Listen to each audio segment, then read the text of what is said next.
Okay. Weird being the only, I feel like I'm DJ. I'm not a DJ. I'm doing my own live stream. But so I am streaming, recording this in a few different places. So hello everyone on Instagram. So if you're watching, and hello everyone on Facebook, and also hello everybody on my YouTube channel. So if you see me, if you're on Instagram and you see me looking down, it's because I'm talking to my laptop. And if you're watching me on Facebook or YouTube and you see me looking up, it's because I'm looking at my my Instagram. So it's interesting, a heads up today. I'm recording this video in a different location. I'm currently at my in-laws in Germany, and I've commandeered my mother-in-law's sewing room. It's strange calling her my mother-in-law now. I guess I've always thought of her as my mother-in-law, but the sewing room is where I am doing video calls and videos and live streams. I also have the option of doing it from her bedroom, but there's a thing, I think, when you're using somebody else's sleeping space, it just feels a little bit strange for me. I think because I'm very hot on boundaries for myself, I don't want to feel like I'm intruding on somebody else's sleeping space, because for me, my bedroom where I sleep is really sacred. So I know that you will excuse all of the ness behind me, but I think I think also, if you're following me, you're probably used to the fact that I try and keep it as real as possible. I don't live an airbrushed life, and I know that any of you watching this either live or on the replay, you don't live in perfectly manicured places either. So awesome. Let me just check my Facebook. And as I am streaming this to Facebook, I am, what's the word? Praying to all the tech gods and tech goddesses as I tried to share 2 posts on Facebook today of something I thought was really awesome. And Facebook removed them both. And Facebook said if I posted basically one more thing that was very naughty, I could be banned or have my profile temporarily restricted. So yeah, wasn't particularly happy about that, but I'll talk a bit more about that in a bit. And also, as a heads up, I'm aware that as I'm recording this, I'm definitely feeling, I'm on day 1 of my cycle. And I just came back from a very wonderful retreat. I say intensive, it wasn't a lot to do, but I'm definitely aware that I'm in this very introspective phase, a very, what's the word? My energy is quite low. And at the same time, I want to present some realism that nobody is firing off all cylinders 24/7, especially as women or people who ovulate. Our energy cycles literally depend on our cycles. So I am role modeling, or trying to role model, showing up imperfectly, showing up tired. I feel like you can, I don't know. Can you see I don't have bags under my eyes, but I look like this. Anyway, thank you so much for joining me today. So I wanted to, and as I'm talking, I'm also going to try not to knock anything over. I've got umpteen wires. I've got this bloody umbilical cord here, which connects my headset to my computer. So, and also when I talk, I tend to talk with my hands. So at some point, I'll probably end up knocking this. I'll try to keep my hands fairly still. So today I wanted to talk about the concept of duty sex, or sex that feels like a duty, sex that feels like a chore, that it feels like a burden. And give me a heads up, drop me a comment if that has ever felt like your reality, where sex and intimacy has felt like something that you have to check off the to-do list, where it's felt like it's been something that you owe to your partner. And it can often be something that you feel that you owe to a male partner, but it's definitely not restricted to heterosexual relationships. Or maybe it was something that was really an issue in the past, where you felt that sex was something that you owed to your partner, either past partner or now, and it just felt very heavy and frustrating, and it caused a lot of problems in your relationship or marriage. Maybe you've moved past it. Maybe you haven't. My guess is if you're watching this, maybe you haven't quite moved past it. or maybe you go through cycles with it. And I want to first of all normalize how common this is for especially women and those socialized as women, so people who ovulate, people with vulvas. And of course, it definitely occurs to men as well, but it's often a very female woman vulva owner issue. In that, if I had a penny for every time I heard something along those lines, where I had a client saying it almost felt like trying to keep the baby happy.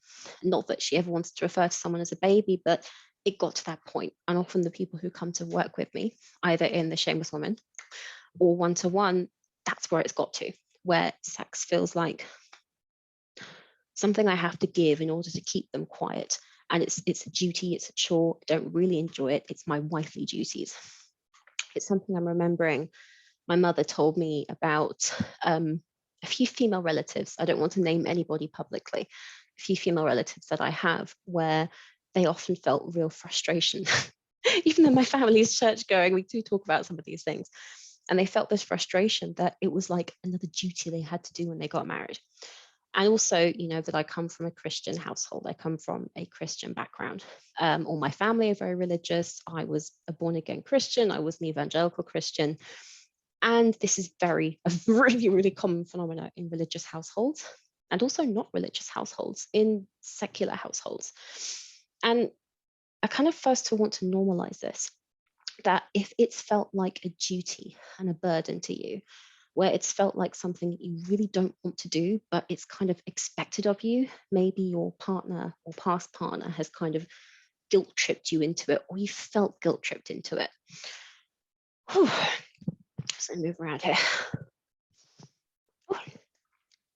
Also, as a heads up, let me just, I'm gonna have to slow down my speech a little bit. I can't talk at my usual quite fast rate here. I'm going to keep the best possible information in this video. Just know that I may not be firing off all cylinders. What was I going to say? I want to make a distinction, first of all, between when it is playing out in a relationship or marriage that, say, is healthy. Obviously, I don't like the term of healthy relationship and healthy marriage, because then, of course, then there's unhealthy, it creates pathologization. But there is distinction between when it's causing friction in your relationship or marriage, but it's not, but your partner is fairly understanding, versus when it's become really toxic and maybe your partner or past partner has used it as a weapon against you. And I can't tell you where that distinction lies. Sometimes it can be a symptom of an abusive relationship. And yet this also happens in, let's say, normal, regular relationships and marriages. And I think we need to, I think especially in, we all know that social media is a double-edged sword. And I think that one of the shadow sides of social media, of the very many shadow sides, is that we are very quick to label a person or a relationship as toxic, abusive, and narcissist, when actually human relationships and relating are complicated. Yes, there can be toxic elements to a relationship. It doesn't necessarily mean toxic, bad, end it, done, red flag, narcissist, abuser. I don't want to ever minimize the experience of people who have been in really shitty abusive relationships. And only you know where the line feels. And sometimes you won't know that line until you're out of it. But I also want to opening up for nuance, opening up the fact that not every time there's shittiness in your relationship, it doesn't necessarily mean that it's bad, wrong, get out. So let me bring that to the side. So what do you do when sex becomes, or it feels like a duty and a burden? It feels like something that you have to give to your partner. And again, notice the word giving, because especially for women and those socialized as women, the language in which we are taught to talk about sex and sexuality is often in giving, or something is taking from you. So for women, it can be having lost my virginity, taking something. So really notice the language there of how you talk about sex and how you have been talked to about sex. Because obviously, I do not ever want you to feel that you have to give anything you don't want to give. I don't want anybody to be engaging in sexual activity that you do not want to do, that does not feel good to you, where you feel drained. And first of all, it starts by reframing that language. And again, it kind of comes back to how we are all inadvertently fucked by the patriarchy. The patriarchy and sex shaming messages. So if you want to start moving away from stopping to have duty sex, first of all, reframing the language of how you're thinking about it. Are you giving this to your partner, or it feels like they're taking something from you? Because especially in the way that women are often taught about sex, it is often from that place of we give sex to our partner because it's kind of accepted and assumed that all men enjoy sex, all men want sex, and the way to keep men happy is to give them sex. Now, I'm using very heteronormative definitions here, and at the same time, we come from a heteronormative culture, even if you're not heterosexual. In that women and those socialized as women are not given, we're not taught to basically embrace our own sexuality, in that we can be enjoying sex, sharing beautiful experiences with a partner. So really, first of all, think about how you've been conditioned, what you've been taught about your body, pointing at the camera here, your sexuality, how you think and feel about it. What have you been taught? And where do you feel that you are giving something away? So obviously, when we are having sex, we often assume that it means penetration. And being penetrated, of course, feels incredibly vulnerable. And yet, of course, sex is a spectrum. There's all sorts of wonderful, juicy, yummy things we can be doing that don't necessarily involve penetration. So kind of in a way, the long and short of how to stop having duty sex, I guess in the ultimate nutshell, it's start to embrace and explore your own sexuality for yourself. You don't ever have to give something you don't want to give, but then where has it become a wall where you are not letting anybody in, where Gandalf is standing there with his staff saying, "Thou shalt not pass"? Where has it become a wall where you've become so afraid, where you've become so resentful, where it's become such a, what's the word, a resentment, a nagging thing, I hate you, you want your sex, well, we're giving you anything. To the point where even if your partner puts their hand around you or tries to kiss you or, wants to be affectionate with you, God, no, because that's the slippery slope that leads to sex. Sometimes and often it's really helpful, and often the people who come to work with me, they've had to put that boundary there where it's okay, I'm no longer going to engage in sex that does not feel good for me, so I'm just going to temporarily, or maybe not temporarily, put this boundary here. No touchy, no crossy boundary until I feel good in myself. And I really believe that is important. And then we need to work with, how can I not just let down the boundary? Because when it comes to our boundaries, they often need to be quite flexible. And as humans, we can get stuck in either too much boundary or no boundary at all. And again, I really believe it comes to exploring and diving into your own sexuality first. Do you really feel that you, like bloody poster here, that you are a sexual and erotic being just by yourself? That you can be a sexual and erotic being right until your last dying breath? That it doesn't have to have anything to do with your partner. Now, obviously, I hope you want to include your partner in this, but it's something, notice the language you include them in, you share with them, that maybe you invite them in, where it's your own party and you can invite them in as a whole individual. Often what happens where you have felt resentful because sex has become a duty, it's often that case of you feel that you have no autonomy for yourself, where you believe, no, not just believe, where you really feel and know yourself as a sexual being. Often the people that come to work with me, it's the thing when you know it up here. It's like, I know this logically. I know there's more to this. I just don't know how. I don't know, something's happening and I didn't know what to do. And for me, that's great, because it's like, brilliant. This is my special sauce.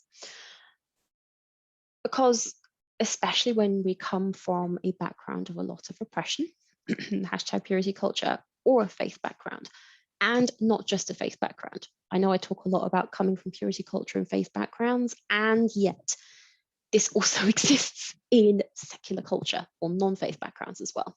This definitely applies to you even if you're not from a faith background. This idea that you are allowed to explore and have your own sexuality for yourself first. Something my mentor, Dr. Paddy Britton, drummed into us in our training was, you are a sexual being right until your last dying breath. Hopefully not for many, many years. It's this idea that forming and discovering that relationship with your erotic self is a lifelong journey. And often the sex that you have been having with your partner is often the tiny tip of the iceberg of what you can experience.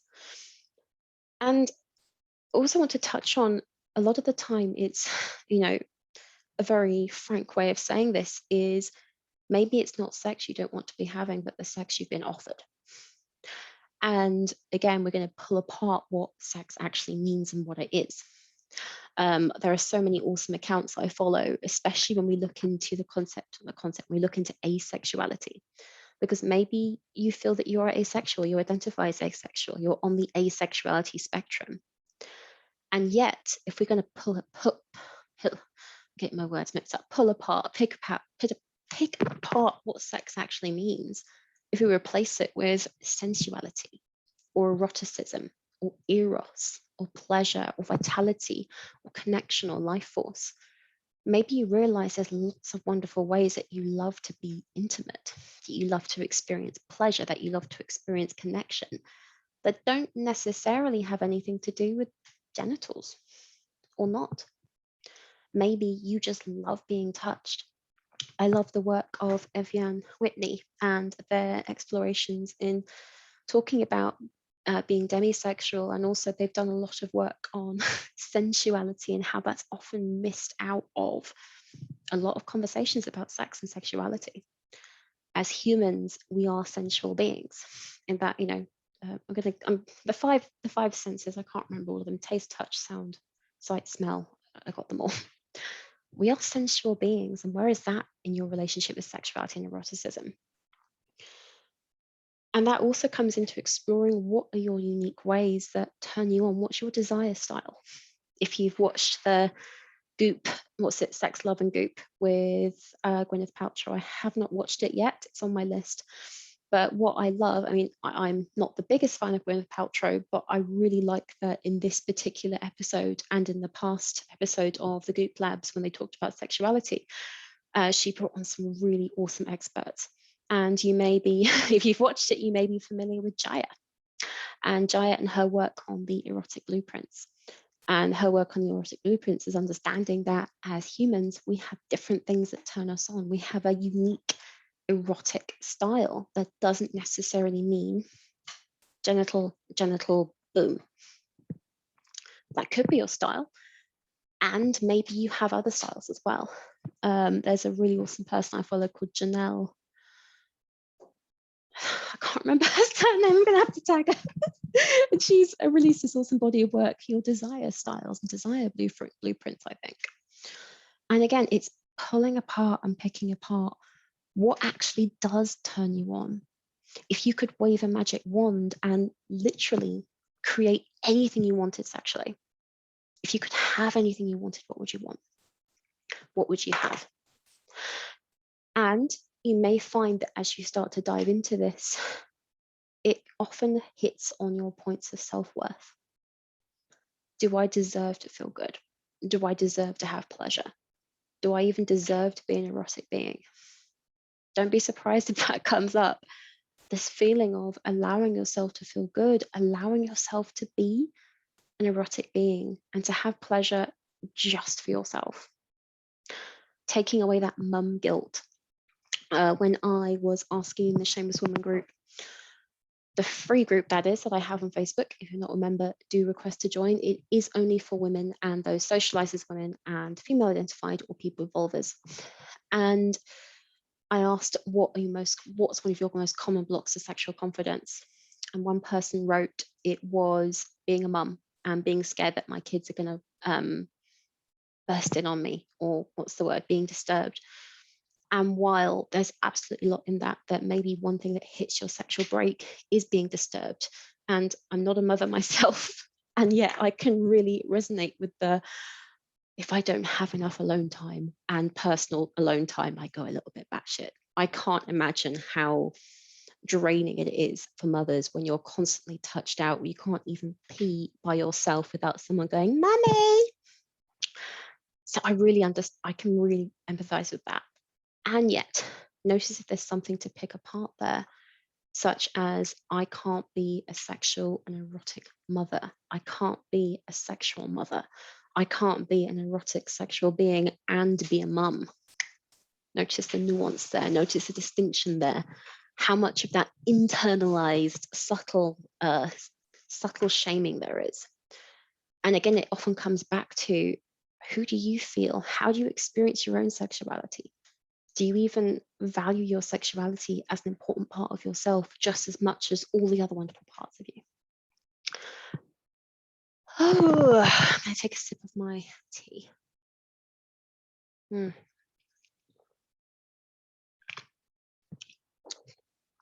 I made a big vat of turmeric tea with honey. It's yummy. I digress. So I'm checking my comments here. So what's really infuriating is I think Facebook has shadow banned some of my content, which is infuriating. So I may have to beg, I may have to encourage and entice people to see this. Yeah, I think like most people, I have I'm working out an unhealthy relationship with Facebook, in which Facebook and Instagram are not very sex positive. So if you've resonated with a lot of this, and if you really want to go deeper, and I say not just go deeper, but when people come to work with me, there's often obviously that surface level of, I want to have better sex with my partner. I just want to close this gulf between us.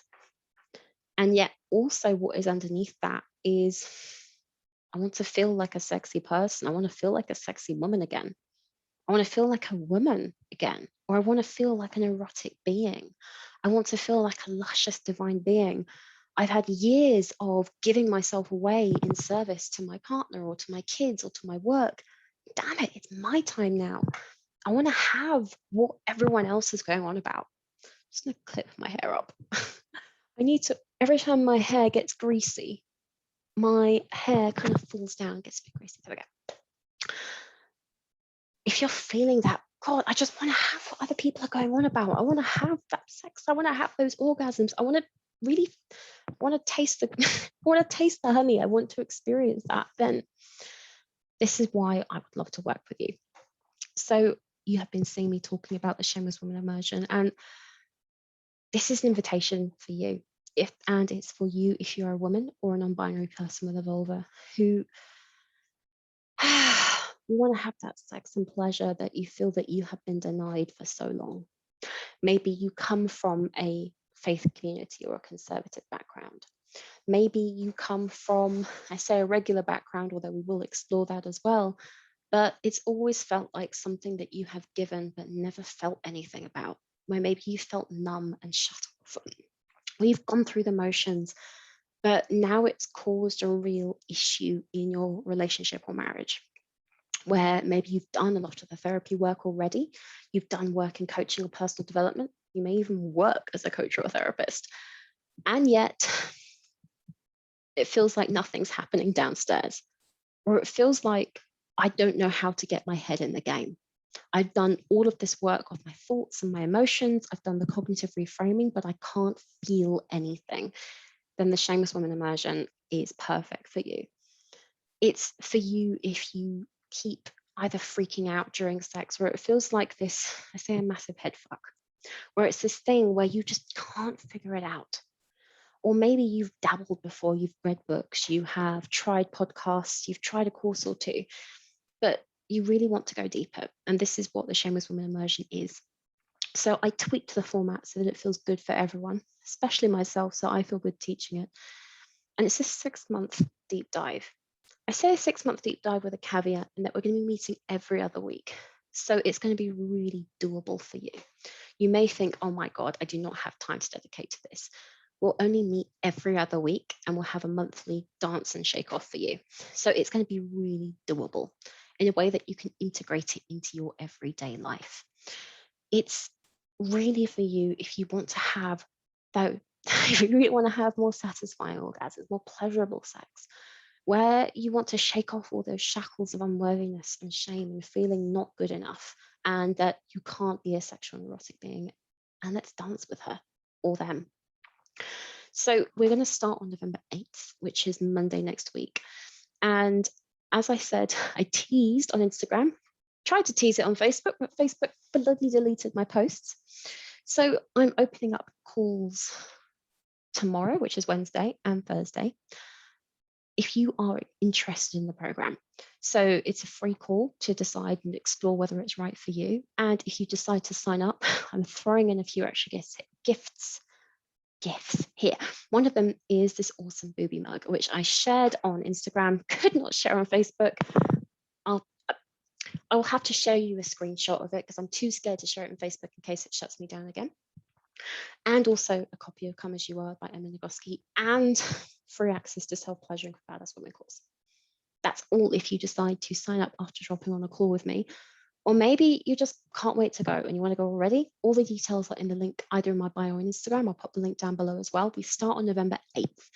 There will be a 2-week break for Christmas because it's Christmas. Everyone needs a break. And I'm really excited to welcome you. So is this you? Drop me a DM or a PM and I'd love to book a call with you. I'd love to see you on the Shameless Woman Immersion. And if you've been watching this video, whatever platform, let me know your takeaways. What have been the parts that have hit you the most and resonated with you the most? What parts have made you go, yeah, that's me, I get that? And is there anything actionable that you're going to start doing now from this video? Maybe you've been inspired to take action, to read a book, to look something up, to explore yourself, or join the Shameless Woman Immersion. So I'm going to love you and leave you for now. Let me know your takeaways. I will see you all soon. So I'm going to stop recording